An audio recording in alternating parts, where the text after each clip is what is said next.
How to contact Bank of America checking and savings customer service. Hello everybody and welcome back to our channel. In today's video, we are providing you with a guide for that, which is pretty easy. So you may follow up these steps for that. Open up Chrome or any other site and we can open up the official checking and savings contact page directly. So for that, you can search for Bank of America customer service, or let's type in Bank of America customer service for checking and savings. For checking and savings, and hit enter. So enter it up, and once we do, we'll be finding the official site directly. We can tap on it, which is this one right here, www.bankofamerica.com/customer service/contact us in checking and savings.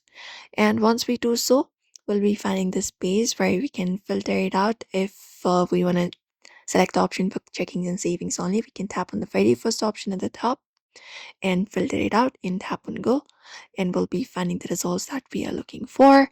And there, when we scroll down, we'll be finding these official section. So here we can just go over and look out for the official phone number option shown on the page.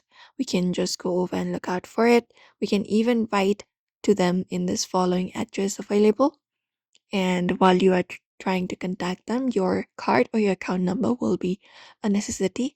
So go ahead and provide it up. And also you can report a lost or stolen ATM or debit card. You can open up an account, and they accept the calls made through relay services. You can dial 711 for that. And even language interpretation services are available at no cost. You can request an interpreter at a financial center or when speaking with an agent on the phone. And that's it. Now, once that is done, you can confirm the correct official contact path for your issue. But this is how you should be able to do it. So we hope this video was helpful. Ensure to give this video a like and subscribe for more tips and tutorials.